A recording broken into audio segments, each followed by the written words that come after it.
सहना भवतु सहनौ भुनक्तु सह वीर्यं करवावहै तेजस्विनावधीतमस्तु मा विद्विषावहै। ॐ शान्ति शान्ति शान्तिः। ॐ श्री गणेशाय नमः। ॐ श्री सरस्वत्यै नमः।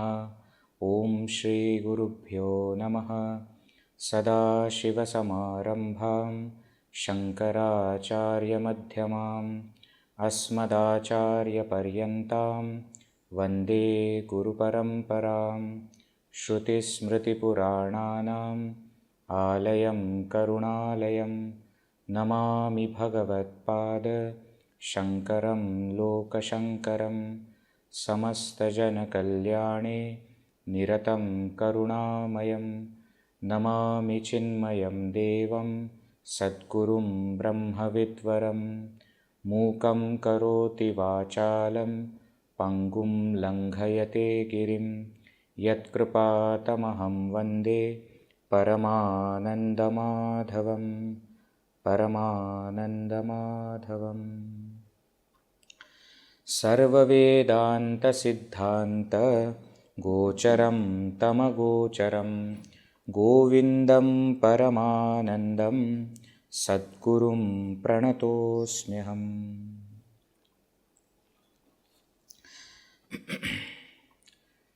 In the last session, we saw that Bhagavan Shri Adi Shankaracharya Ji gives us steps for the practice of meditation in order that we will be able to reach the highest stage of nirvikalpa samadhi. It is not that he has not given these steps before, but he is giving here in such a way that some fine tuning happens, which allows us to go deeper into the state of nirvikalpa samadhi. Verse number 379 we saw, first of all, not being concerned about the state of the body, about its health, etc. during the practice of meditation. Okay, don't take it out of context. Don't say that other times also we don't care. No. If we care at that time, then during the meditation, it will not trouble us much. Right? So during the practice of meditation, not being concerned, not even giving any heed to whatever the body is saying. Nishchalatanuhu. Keeping the body absolutely still, steady. Bahya indriyam swasthane vinivesha. Keeping all the external organs, whether jnanendriyas or karmendriyas, in their own apparatus, in their own apertures, in their own places. Means what? They are not going out in the world. Then, lakshe brahmani manasam dridhataram samsthapya. Strongly fixing, firmly fixing the mind in that Brahman, which is the goal of meditation. Lakshe brahmani. Then what? Brahma atma aikyam upetya. Reaching the identity of Atman and Brahman. Means what? Having absolute clarity through Shravana and Manana that I am that supreme reality which I am seeking. And then that thought, aham brahma asmi, that thought, akhanda vrittya tanmayataya. Now maintaining that thought, akhanda, unbroken, tanmayataya, being one with it. Means what? The final stage is where the vritti merges in Brahman. That Brahmakara vritti which is maintained without any break, tanmayataya, becomes that Brahman. Anisham, in this way, continuously, Atmani, in the self, within the self, Muda, joyfully, Brahmananda rasam piba, drink the nectar of essence of this Brahmananda, of this bliss of Brahman. Anyehi shunyehi brisham kim, what is there to enjoy, other than this? The world of objects is shunya, nothing, empty. The main joy is of this Brahman. In this way, he explained to us the step-by-step process. Now, in these steps, somebody may say that there are lots of steps, but essentially there are only 2 steps. That's what he has shown in the next verse. Anatma chintanam tyaktva kashmalam dukkha karanam. Step number 1 is giving up thinking about the not self, which is kashmalam, foul, dirty smelling, dukkha karanam, which is the cause of sorrow. Give up that. And then what? Chintaya atmanam anandarūpaṃ yanmukti karanam. Chintaya, reflect upon atmanam, reflect upon the self. So give up the not self, which is foul and the cause of sorrow, and attain, reflect upon the self, which is of the nature of bliss and which will cause liberation. So actually there are only 2 steps. Detach and attach. Give up and take up. Okay? Undress and embrace, as Gurudev would say. Right? That's it. There is nothing more. Give up this foul smelling, sorrow giving, not self, and reflect upon the joy giving or bliss giving, liberation bestowing self. That is it. Now we saw that akhanda vritti. First of all, how to reflect upon that self is given in 381. Some pointers are given of that akhanda vritti. Esha swayam jyotihi, esha shesha sakshi, vijnanakoshe ajasram vilasati. This self is swayam jyoti, self-luminous, self-effulgent, self-conscious. Ashesha sakshi, witness of everything. Vijnanakoshe ajasram vilasati, always eternally shining in this intellect as that thought of I. Not thought of I, as I. We saw, so through every thought we can reach that Brahman via sakshi, via witness. Right? So this enam asat vilakshanam laksham vidhaya, making this, which is different from the unreal world, to be the goal, akhanda vrittya atmataya anubhavaya, come to realize this oneself through akhanda vritti. Now here, what is Shankaracharya trying to do? See, akhanda vritti has 2 meanings. Okay, akhanda vritti has 2 meanings. In which way? If vritti is akhanda, the thought is unbroken, where that akhanda word is visheshana for vritti. So akhanda vrittya means through that unbroken thought. Second meaning is akhandakara vritti, the thought of akhanda, thought of self which doesn't have any breaks. So first, Shankaracharya explains this akhanda vritti as the unbroken thought. What do you mean by that? That is explained in 382, we saw. And how to do that, 383 and 384, that's what we saw. So these 3 verses are talking about akhanda vritti as the unbroken thought. What should be the quality of the thought? How should be the thought? The thought should be unbroken. Unbroken means what? Acchinnaya vrittya, without any other thought disturbing it. Pratyayantara shunyaya. Pratyaya thought, antara other, shunyaya without any other thought coming and disturbing. Ullekhayan vijaniyat swaswarupataya sphutam. Sphutam vijaniyat, come to realize it clearly. Ullekhayan, understanding this concept, swaswarupataya, as one's own self. So we saw in the last session this concept of abhyasa, satu dirghakala nairantarya satkara asevita dridhabhumihi, where we are trying to maintaining one thought and maintaining different thoughts of same nature. A slight difference in both of them. What is explained here is akhanda vritti doesn't mean there has to be one thought. But whichever thoughts are there, they all should be about the self. There should be no other thought of not self. That's the point. So different pointers that take us to that self can be used. Earlier also we have seen ajo nitya shashvatoyam purāṇah, nirguna, nirvikara, nirvishesha, isn't it? These are all appearing to be different words, but they are all talking about the self. So maintaining this thought flow of sajatiya vritti, of the thoughts which are of the same type, about the same self, that is called as akhanda vritti. Other way also, we saw Raman Maharshi explains, ajyadharaya srotasasamam. How should be? It should be viscous. It should be viscous in the sense that it is unbroken, and at the same time it should be effortless. We are not trying to maintain that unbroken stream, but that unbroken stream is maintained effortlessly. How to do that?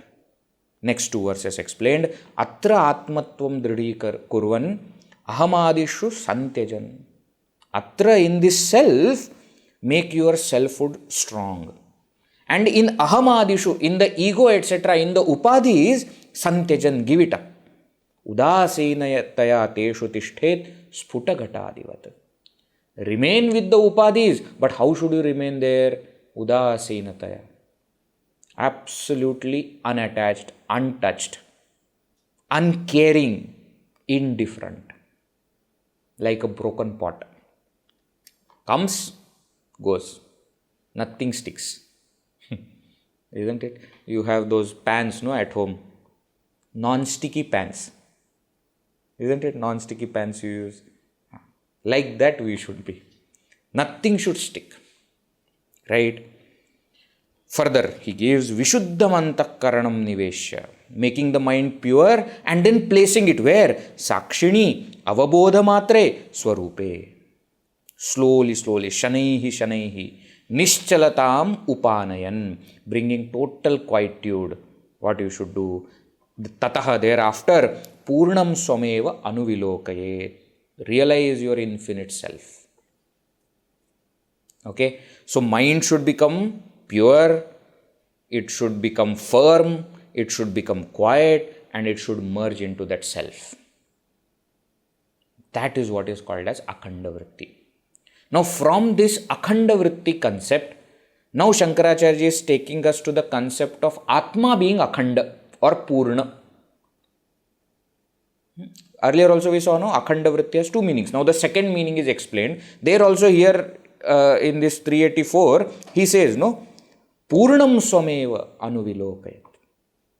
Pūrṇaṃ swam, that infinite, full, complete self you realize. Now how is the self pūrṇa? That is what is explained now in the next 4 verses. Let us see one by one, we'll see. 385. Dehendriyaprāṇamano'hamādibhiḥ.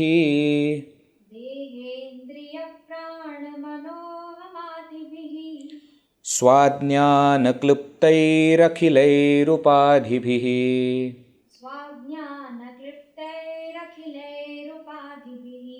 vimuktamātmānamakhaṇḍarūpaṃ.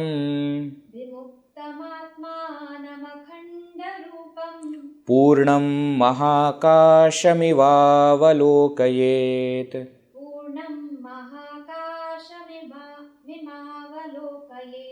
dehendriyaprāṇamano'hamādibhiḥ. svājñānakḻptairakhilairupādhibhiḥ. vimuktamātmānamakhaṇḍarūpaṃ. pūrṇaṃ mahākāśamivāvalokayet. What is he saying? Deha, indriya, prana, manah, aham, adibhihi. Now after 385 verses, if I have to give translation of these words, then that means we have not studied anything, okay? By all these things, adibhihi means by all these things. What are all these things? Explains here, akhilaihi upādhibhiḥ, by all the conditionings, body, senses, prana, mind, ego, etc. By all these conditionings, which are what? Svājñānakļptaihi. See, there svājñānakļptaihi is there, no? That is svājñānakļptaihi. Kliptaihi created by those which are created by one's own ignorance, svājñāna.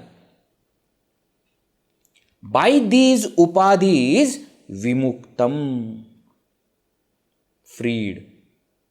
By these upadhis, freed means freed from these upadhis. Atmanam, self. Akhaṇḍarūpaṃ, of unbroken nature. Pūrṇaṃ, infinite. mahākāśamivāvalokayet, like total space. Avalokayet, realize. So what is he saying? He is saying that freed from all the conditionings which are, so to say, limiting the self, realize that the self is limitless, infinite and unbroken, akhaṇḍarūpaṃ, indivisible truth. Indivisible. Homogeneous. There are no parts. There is no segregation. There is nothing which is limiting it.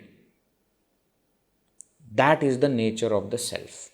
Like what? Like total space. Now, again, this is not a concept which is new. We have seen this concept many times. Okay. Now, same thing, what he does is, after explaining, he gives example that mahākāśamivāvalokayet has to be explained. That he does in the next verse. We will see that, and then we will understand some of the integral points. Let us see. Verse number 386.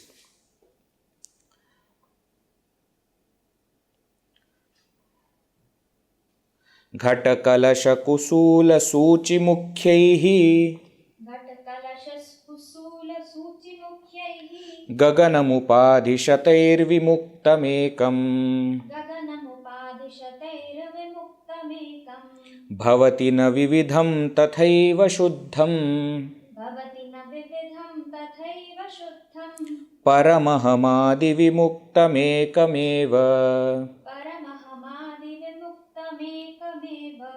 ghaṭakalaśakusūlasūcimukhyaiḥ gaganamupādhiśatairvimuktamekam bhavati na vividhaṃ tathaiva śuddhaṃ paramahamādivimuktamekameva. Beautiful example he gives. Ghata, kalasha, kusula, sucimukhyaiḥ. In the earlier verse, he had given names of the upadhis. Deha, indriya, prāṇa, mana, aham. Now he is giving names of upadhis for the space. Ghata, pot, small pot. Kalasha, little bigger pot, generally made up of metal, or sometimes it is called as pitcher also. In English it is called as pitcher, P-I-T-C-H here, little bigger. Kusula, kusula is the room where all the grains etc. are kept. In the old houses etc., there used to be a room. If you come to this Shankaracharya's maternal house also, we have that kusula is there. The place where they used to keep all the granary etc. The granary, the place is called as granary or storehouse. Okay. Now that room is called as kusula. Suchi. Suchi is what? Eye of the needle. In the needle also there is a small hole. Isn't it? In childhood we used to play with it, no? You have to put that thread from it. And every time it looks like it has gone, but when you hold from the other side, it has not gone. It's still outside. Extremely small, but there is still a hole. What is he saying? Mukhyaihi, by these main kind of things, upādhiśataihi vimuktam. Thousands of, hundreds of upadhis vimuktam, freed from them.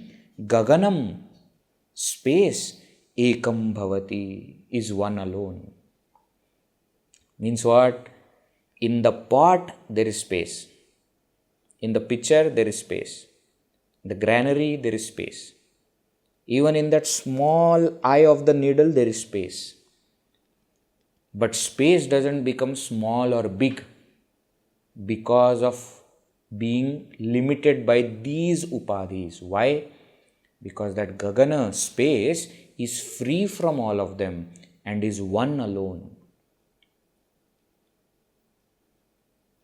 For the sake of transaction, we say that this is a small room. Means what? There is not much space. We have a big hall. Then we sometimes say also, what we will do now? We will break this wall.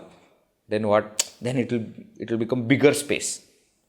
Space doesn't become smaller or bigger because of the so-called walls. Space is one, unbroken, indivisible, full. It appears to be broken because of its association with the upadhis.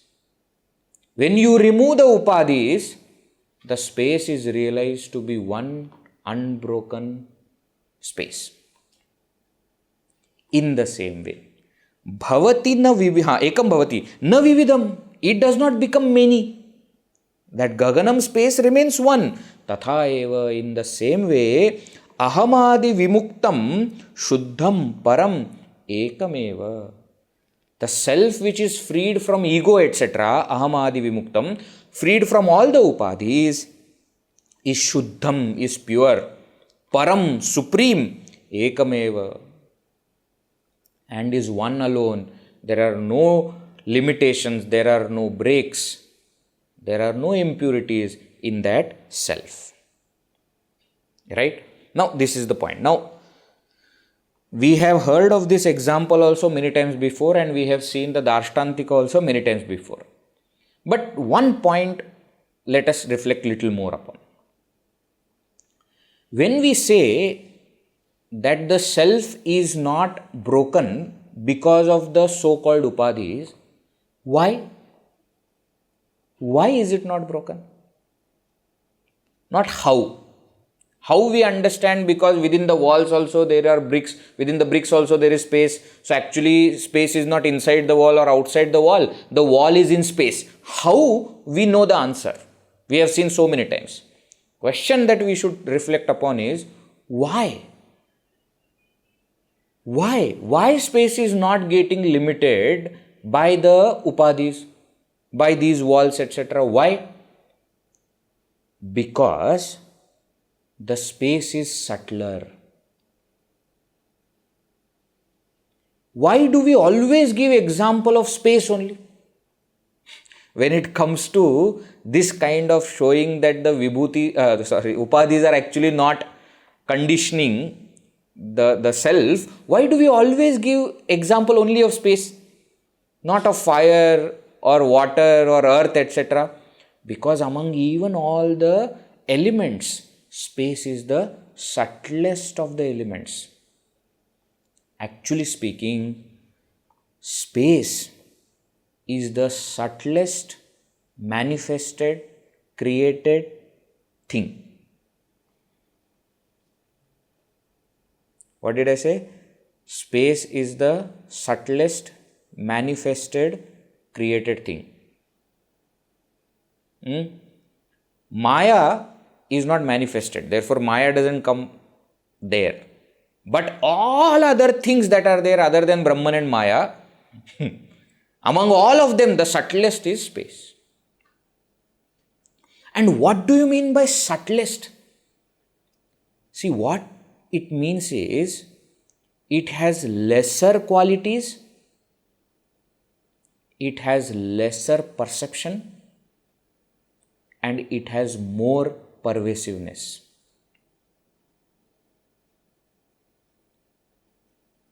Okay? You see, even in the body, there are different parts of the body. Outside the parts that we see, hands, legs, back, stomach, head, etc. Even within the body, inside the body, there are parts, heart and intestine and all nerves, etc. and everything. But what we say is, because of all these parts, the mind is not getting limited. Why? Because mind is subtler than all the physical parts of the body. And subtler means more pervasive. Subtler means lesser qualities. Subtler means lesser perception. The parts can be seen, the mind cannot be seen. So, what is it that remains within but does not get limited? That thing has to be subtler. So when we are taking the example of space, why do we take the example of space? Why do we say that the space is not limited by any of these? Because the space is subtler. Because space is subtler than anything that can exist, that can manifest. Why? Space is the first thing that comes up. Go back to Tattvabodha. Brahmashraya sattvarajastamo gunatmika maya asti tataḥ ākāśa sambhūtaḥ. First thing that manifested from Maya is Akasha, space. Akashad vayuhu, vayor agnihi agnirapah, adbhyah prithvi. And from there, all the remaining four elements. And from there, the subtle world and the gross world, etc. So the space is the subtlest of all of them. And therefore, nothing of the grosser can limit it, can break it, can create any kind of real division in it. Anything that is subtler cannot be limited by grosser. Water example, why it cannot be given? Because water can be broken. The stream of the water that is flowing can be stopped.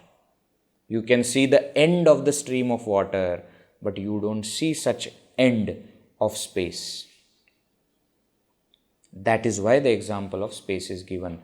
Now think, if space, which is the subtlest of the manifested, cannot be broken, what then to talk about self?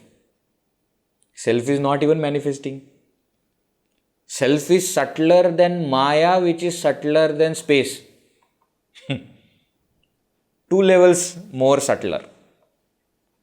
What can break or limit this self? Nothing can. So whenever, please, this point is very subtle and very important for us to understand. Whenever we speak of pūrṇatva of self, one doubt, one question that will always come in our mind also, and others will always ask this question: if there is existence of something else, how is the self not getting limited? The presence of upadhis, how can upadhis exist if self is pūrṇa? And if upadhis exist, then self is not pūrṇa. And if self is pūrṇa, then upadhi should not exist. The only answer that can be given is the self is subtlest. Actually, it is so subtle that it is on the different level of reality altogether. So the upadhis that are existing are not even on the same level of reality. So subtle it is. In that way, even space is little subtler, means going towards that higher level of reality. And that's why it cannot be limited by any of the walls or any of the needle or anything, pot or picture or anything. This point of subtlety has to be understood. Okay? Which is explained in this verse. Now the ultimate point about self is what? When we say that the self is pūrṇa, then the question will come, if self alone is pūrṇa, then what about all the things that we are seeing? Because we clearly see distinction. The moment we look at the watch, we know watch is limited by this. Means what? Beyond this there is no watch. Within this there is watch. We see clear distinction. Now, if there is such kind of distinction, such kind of breaking for upadhis and for all the things of the world, how is that self remaining untouched by all these kind of breaking, by all these kind of limitations? How it is happening? There comes the second answer, that the self is at the higher level of reality. Not just subtle, but it is so subtle that it is on a different level of reality. Right? And because of that, how much ever we may feel that there is distinction, all that distinction is at the lower level of reality, not for the self which is at the higher level of reality. That is explained in the next verse. The moment we say that the self is infinite, unbroken entity and is not limited by any of the upadhis, what it means is self is the only reality. All other things are not real.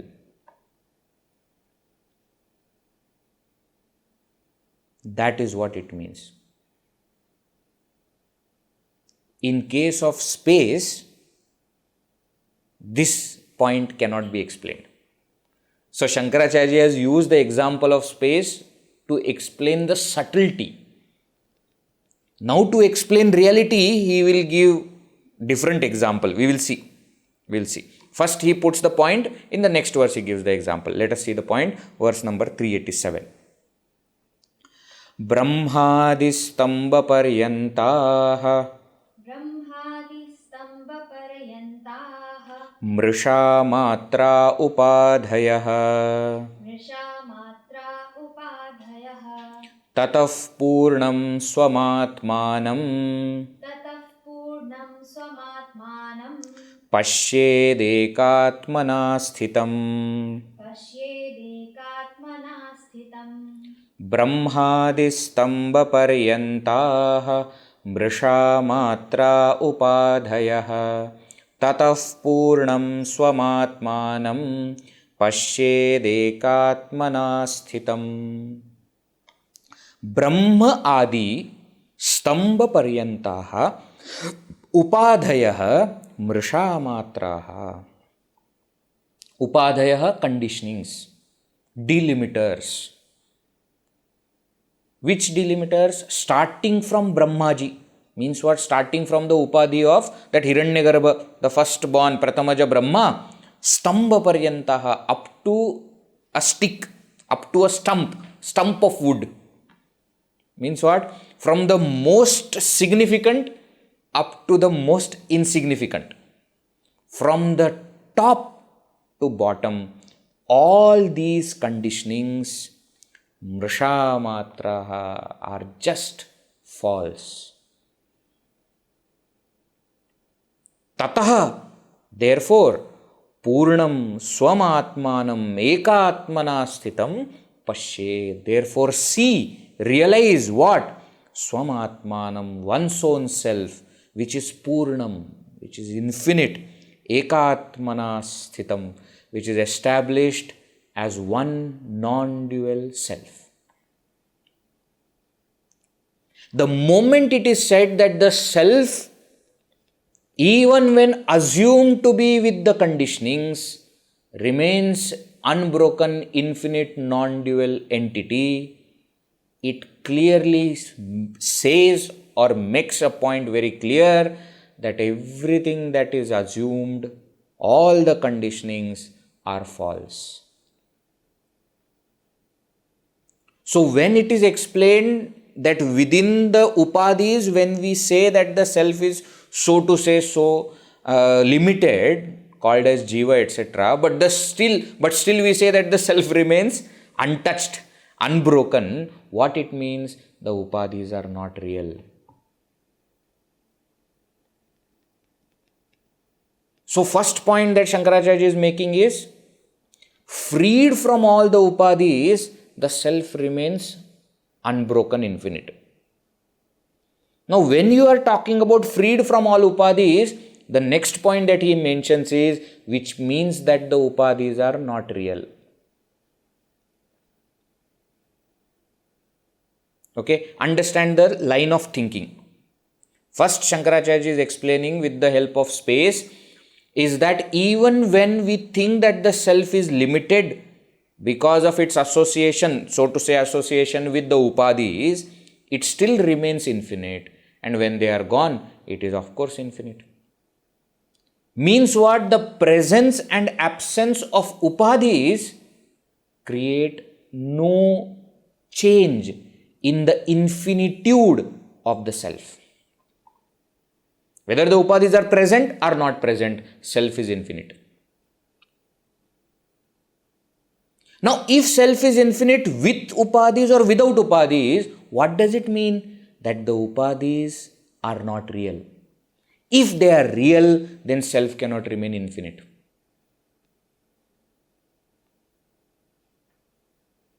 Are you getting the point? See, there can only be one infinity. There can only be one infinity. Why?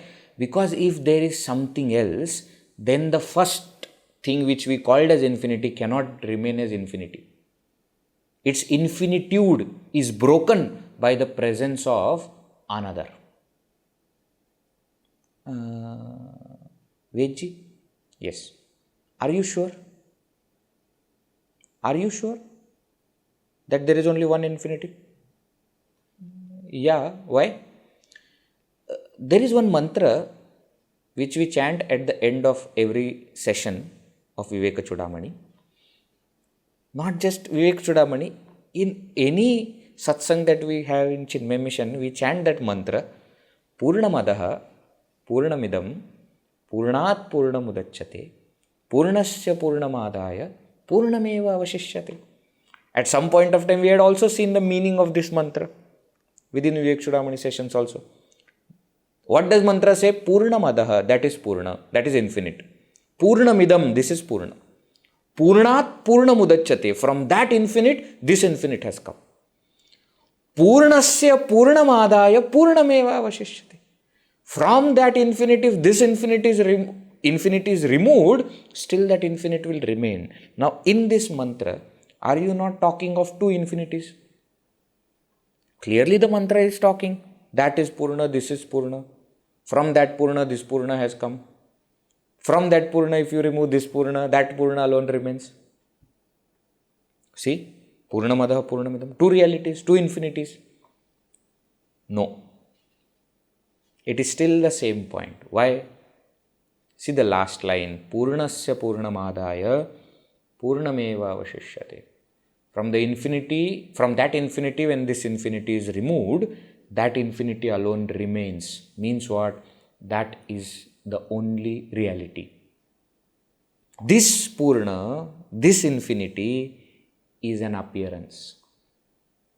Now this appearance, because it is happening on that which is infinity, this is appearing to be infinite. You understand? Because the imagination is done on the infinite, so the imagination is also appearing to be infinite. It is not actually infinite. It only appears to be infinite because of its substratum, which is infinite.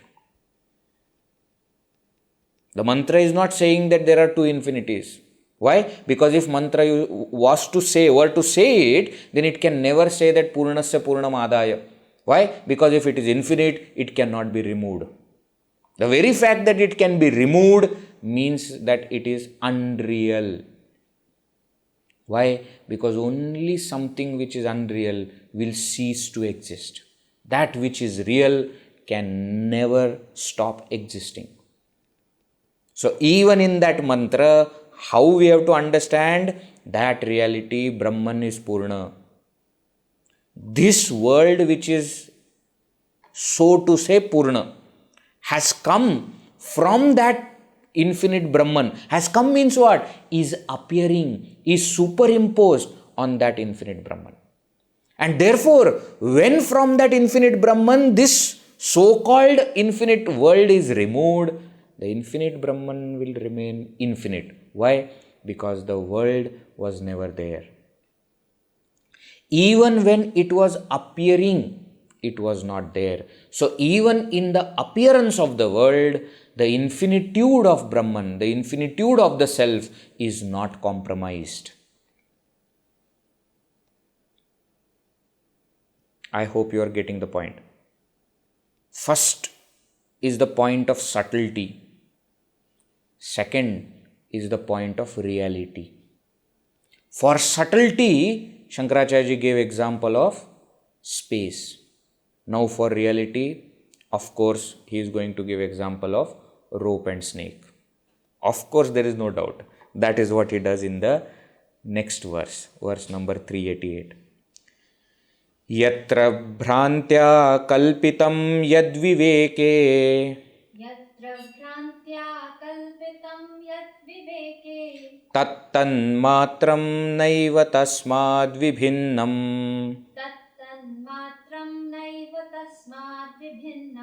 bhrānternāśe bhavati drishta hi tattvam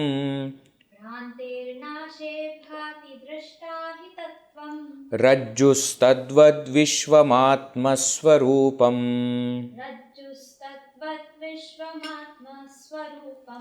yatra bhrāntyā kalpitam yadviveke tattanmātraṃ naiva tasmādvibhinnam bhrānternāśe bhavati drishta hi tattvam rajjustadvad vishvamatmasvarūpaṃ yatra yat bhrāntyā kalpitam.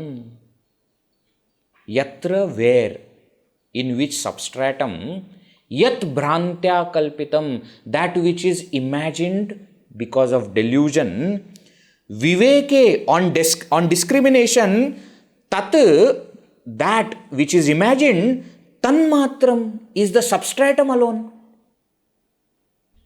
Carefully note, yatra, where, means what? On which substratum, yat, that which, bhrāntyā kalpitam, that which is imagined by delusion, because of delusion, where what is imagined, that imagination is actually the substratum alone. Yatra yad bhrāntyā kalpitam, viveke, on discrimination, tat, that, tanmātraṃ, is that substratum alone. Carefully note here, tattanmātraṃ is there, no? That tattanmātraṃ, you should break it. Tat, that, imagination, tatmātraṃ, is that substratum alone. That superimposition, imagination, is the substratum alone. That's why yatra yat bhrāntyā kalpitam tat tanmātraṃ viveke naiva tasmādvibhinnam, and can never be different from the substratum. Carefully, what is said? Where, on which substratum, what is superimposed or imagined, that imagined thing is actually substratum alone and is never different from the substratum. Bhrānternāśe bhati. But when do you realize this? Bhrānternāśe. When the delusion is destroyed, then it appears to be the substratum alone. As long as you are imagining, it appears as imagination because of delusion. But when the delusion is destroyed, it appears as the substratum alone and never different from the substratum. Example, drishta ahi tattvam. Drishta ahi tattvam. Ahi means snake. Drishta, which is seen. Tattvam, its reality, rajjuhu, is rope alone. Means what? Rope is there, snake is superimposed on that rope. When because of delusion you are seeing the rope on top of snake, when you are seeing the rope, it will, when you are seeing the snake on top of rope, it will appear to be snake. But on discrimination, when the delusion is destroyed, we understand that the rope alone is the reality. The snake is rope alone, is not different from the rope. In other words, the reality of snake is rope alone. The reality of snake is not snake. Snake is imagination. Reality of snake is its substratum, rope alone. So what is the reality of the world? Brahman alone. World is an imagination. So world is not real. Self is its substratum and therefore reality, and therefore even when the world appears, the infinitude of the self is not compromised. When we are seeing snake on rope, the rope is not compromised.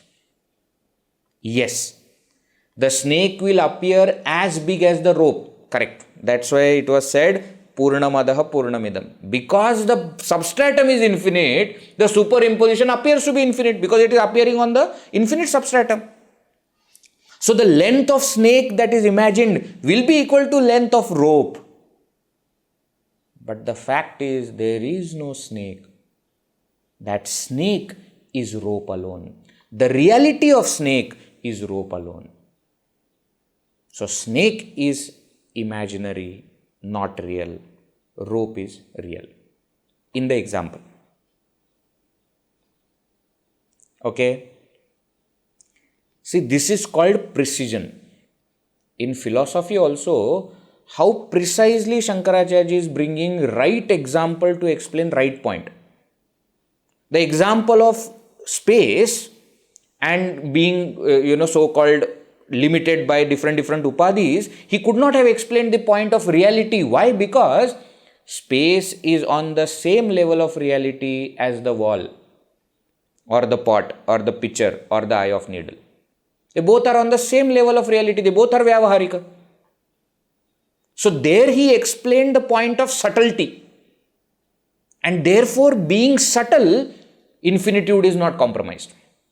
Now here, by giving the example of rope and snake, Shankaracharya explains the point of reality and says that because the self is real and the world or the upadhis that appear are not real, therefore the presence or absence of upadhis will not have any problem for the infinitude of the self. Okay, so first thing he said is that the self is akhanda, unbroken, infinite. Even if why? Because it is the most subtle. Then he said yes, which also means that the world or upadhis that are appearing are unreal. The self alone is their reality. Self alone is the reality. Now, logically, the next point is what? When you first say that the self remains infinite with upadhis or without upadhis. Point number one. Point number two you are making is the upadhis are not real, self is real.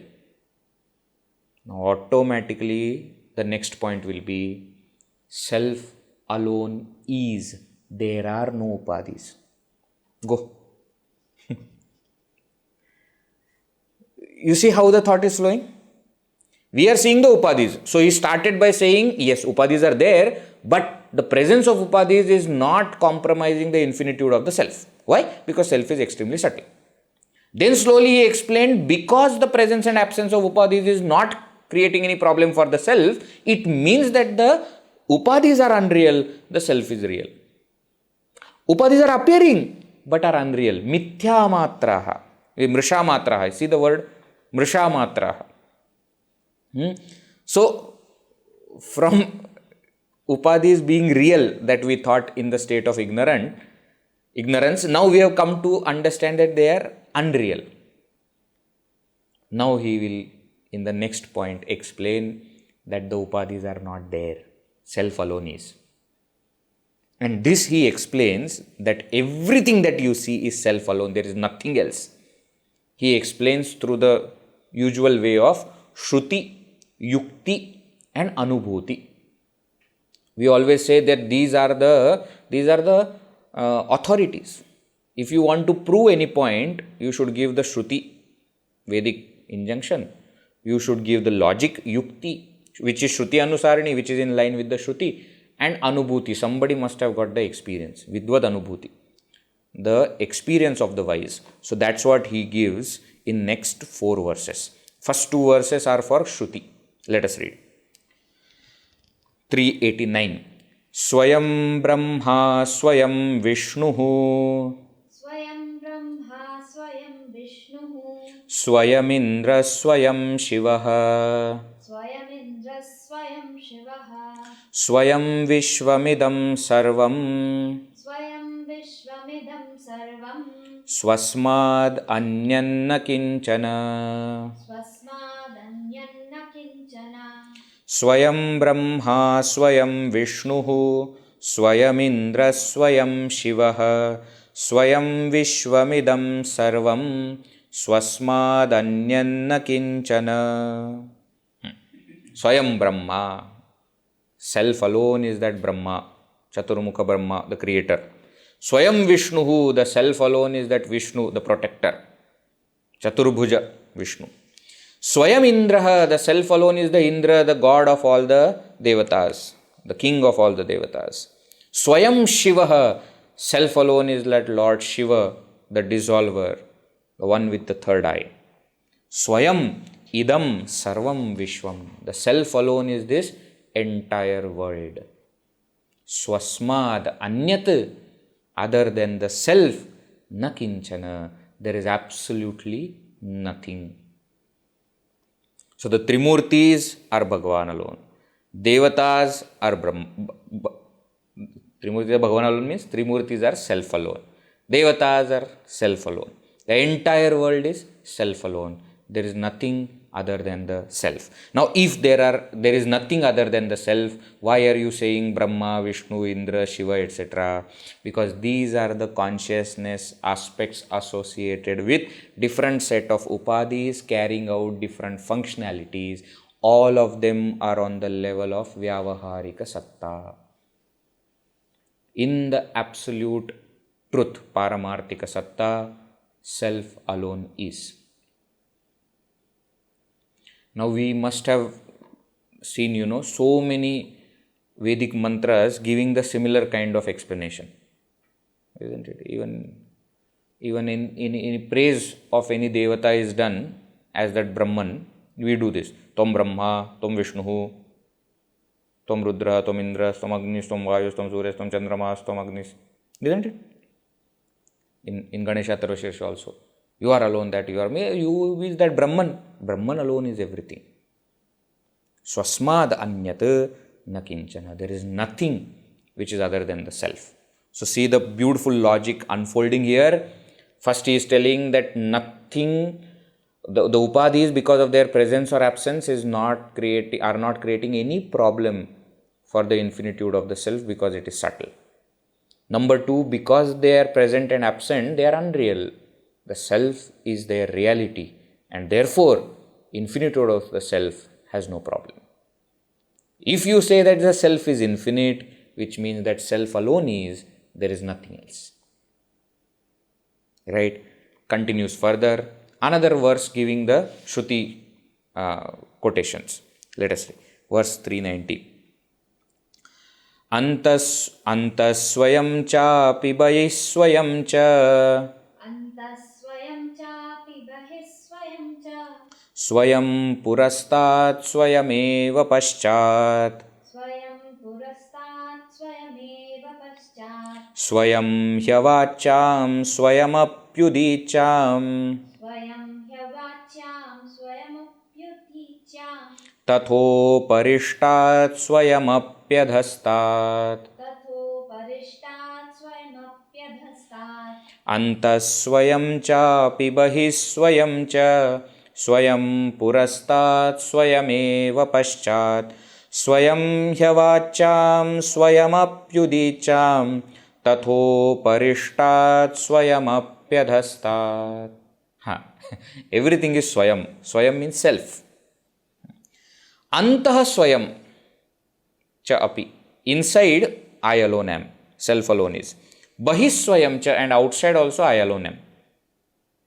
Swayam purastat, I alone am in front. Swayameva paśyat, I alone am behind. Swayam hi avacham, I alone on the right side, the southern side. Swayam api udicham, on the northern side, left side also I alone am. Tatha uparishtat swayam, I alone am above. Api adhasthat, and I alone am below. So inside, outside, in front, behind, on the right side, left side, above, below, everywhere where I alone am. What does it mean? Don't suddenly imagine that there is one body. Inside that body, the same body is there in small form. Outside it is in big form. And in front there is another same body. Then behind also same body. Don't do all those kind of things. What it means is, there is no question of inside, outside, in front, behind, right side, left side, above, below. There is no such concept. Self alone is. Okay. Some people, they become so creative that they start drawing such pictures. And they say, this is what the Shruti is telling. Shruti is not saying anything like that. Okay. Why? Because Shruti is not saying antaha and bahi of what? We think that self is body. Therefore, according to that body, we start understanding all these things. Inside means inside the body. Outside means outside the body. In front means in front of the body. That is from our wrong understanding. That never it is not said anything like that. What it means is, all these concepts of inside, outside, in front, behind, right side, left side, above, below, all these concepts are not there. Self alone is everywhere. Even the concept of everywhere is not there. Self alone is. That is the point. Okay. There is a Mundaka Upanishad mantra which gives similar words. ब्रह्मैवेदम् अमृतं पुरस्तात् ब्रह्म पश्चात् ब्रह्म दक्षिणतः च उत्तरेण अधश्चोर्ध्वं च प्रसृतं ब्रह्म एव इदं विश्वम् इदं वरिष्ठम्. Mundaka Upanishad mantra is there in the second Mundaka, second Khanda. We will see that everything, Brahma eva idam amritam, Brahma alone is this immortal, purastat, behind, Brahma paśyat, purastat means in front, Brahma paśyat, Brahman alone is behind, Brahma dakshinatah, Brahma is on the dakshina side, right side, Brahma uttarena. That is what dakshina uttara is here mentioned as avacham and udiccham.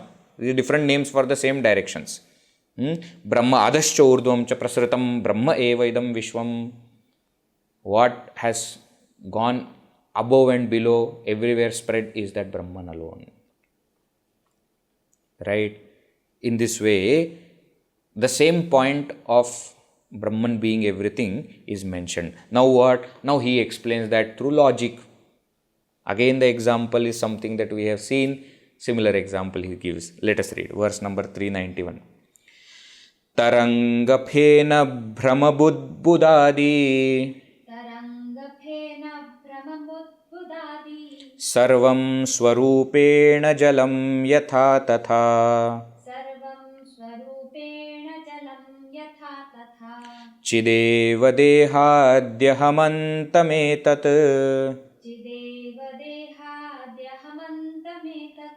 sarvam chidevaikarasam vishuddham.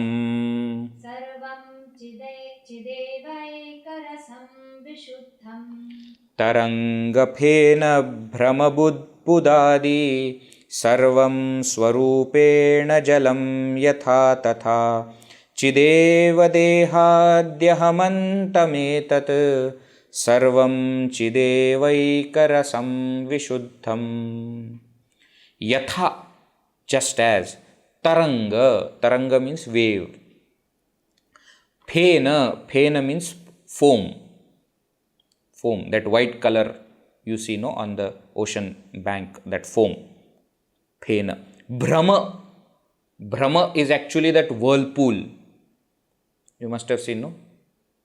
It creates a kind of power, and because of that speed, it pulls people down, which happens.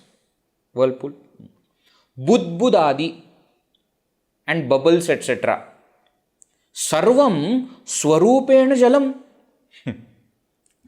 All these things are by nature water alone.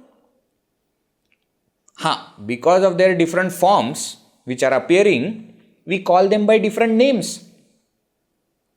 But all of them are water alone. In the same way, tatha, in the same way, Chideva, consciousness alone is dehadi aham antam etat sarvam. Self, consciousness alone is all this. What is all this? Deha adi, starting from body, ahamantam, up to ego. Up to ego means all the upadhis are self alone, consciousness alone. Chideva ekarasam vishuddhaṃ, and that consciousness alone is ekarasam, homogeneous, unbroken, indivisible, vishuddhaṃ, extremely pure. Means what? Consciousness alone is. Whatever else appears to be there is also consciousness alone. There is no difference. Now this is yukti. See, Shruti was already saying the same point. Now he has proved it by yukti, by logic, by giving example of water. You see how all these things appear differently but are water alone. In the same way, all upadhis appear to be different and therefore we give different names. But all of them are consciousness alone. Okay? So the self is infinite in the presence and absence of upadhis. Point number 1. Why? Because self is subtle. Point number 2, all the upadhis are unreal, the self alone is real. Point number 3, self alone is, there are no upadhis. Okay? Now, next verse explains vidvat anubhuti. Should we see? Yeah, we'll see. So that the topic will get completed. Verse number 392. So, Shruti, Yukti, now Anubhuti. Now the experience of the wise. What does the experience say? 392. Sadevedam sarvam jagadavagatam vāṅmanasayoho. Sadevedam sarvam jagadavagatam vāṅmanasayoho. Satonyat nasteva prakriti parasimni sthitavatah. Prithak kim mṛṣāmātrā kalasha ghaṭakumbhādyavagatam vadatyesha bhrāntah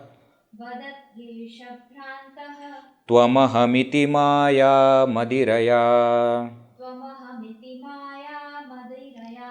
Sadevedam sarvam jagadavagatam vāṅmanasayoho satonyannāstyeva prakriti parasimni sthitavatah prithak kim mṛṣāmātrā kalasha ghaṭakumbhādyavagatam vadatyesha bhrāntastvamahamiṭi māyā madiraya. Of course, the beautiful Shikrini Chandas. What is he saying?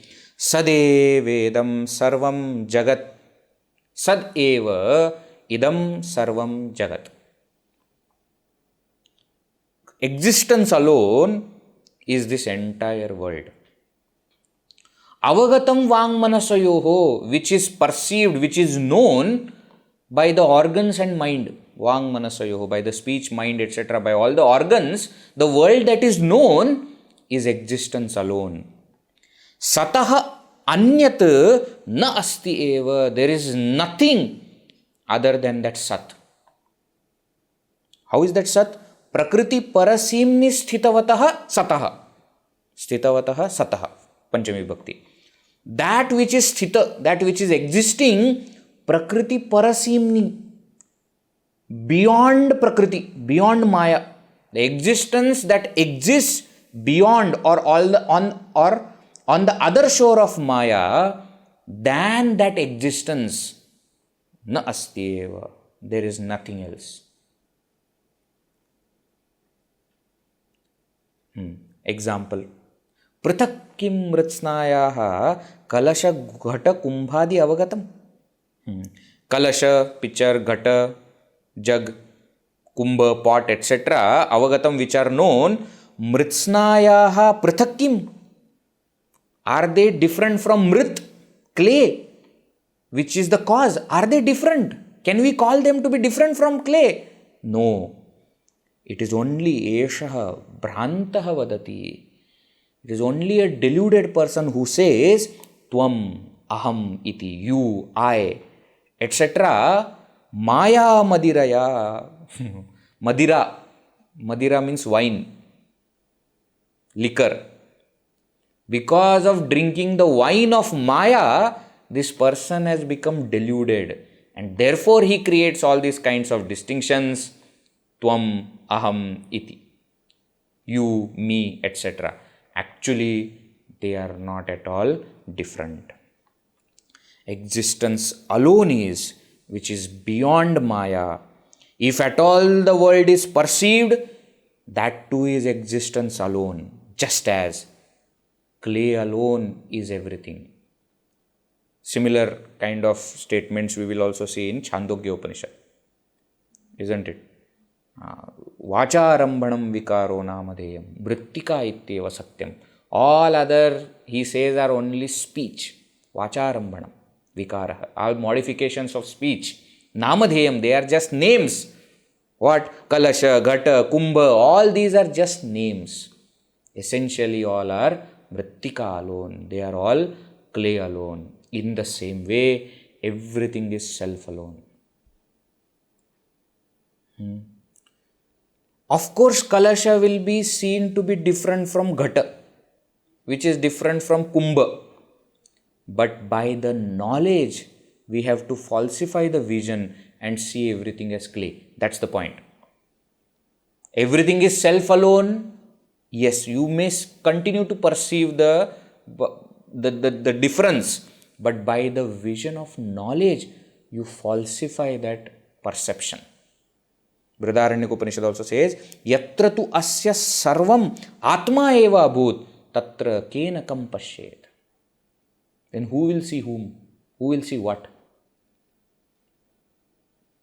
There will be nothing.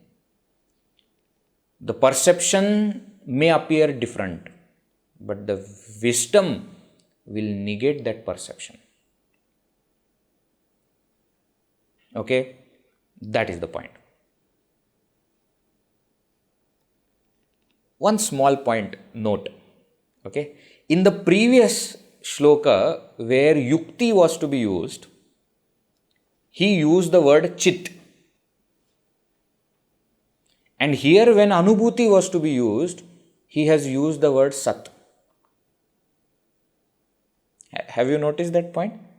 In the previous words, he says, chideva dehadi ahamantametat sarvam chideva rasa ekarasam vishuddhaṃ. Now here he says, sadevedam sarvam jagadavagatam vāṅmanasayoho. Why he might have done that? He might have done? It's very difficult to prove existence by logic. Consciousness is easier. That's why he has used the word chit. Whereas the experience of that jnani is for the existence. Right? Essentially, sat and chit are atma alone. There is no distinction.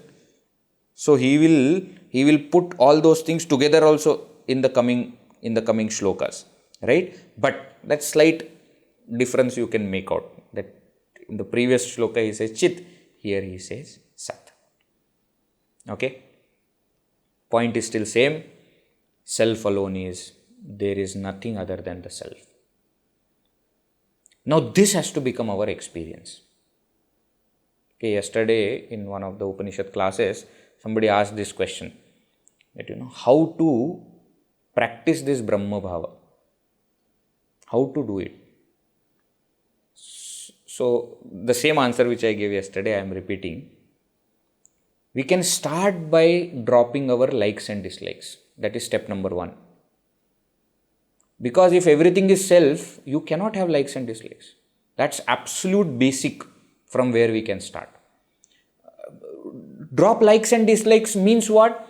Don't be insistent on any particular like. That I want this alone and I don't want that. Whether it is object or person or situation. We should start to drop these likes and dislikes.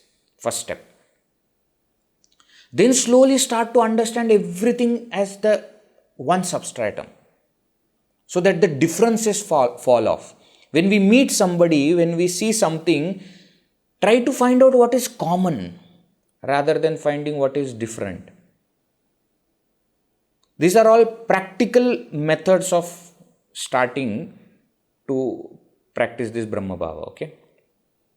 Then slowly understand that everything is Brahman alone. Now, if that is difficult, use the Saguna Brahma, Ishvara, as a step. Understand that everything is God alone. Sri Rama alone is everything, Krishna alone is everything, Lord Shiva alone is everything. That will help us to reach that Brahman which is Nirguna, Nirakara, etc. But through this process we have to start somewhere. Earlier, just now before this topic, Shankaracharya explained to us that Vairagya and Jnana has to go hand in hand. If there is knowledge but we are not practicing it, if there is Vairagya but we are not going for knowledge, then one of it will not suffice. We have heard enough. We will hear more also, but whatever we have heard, let us start to put it into practice. At least try to do that. How much we will be successful, we'll see. Let us try to at least do that. Alright? Sufficient for today. We'll conclude. Om Purnamadav Purnamidam Purnat Purnamudachyate Purnasya Purnamadaya Purnameva Vashishyate. Om Shanti Shanti Shanti. Harihi Om Shri Gurubhyo Namaha. Harihi Om.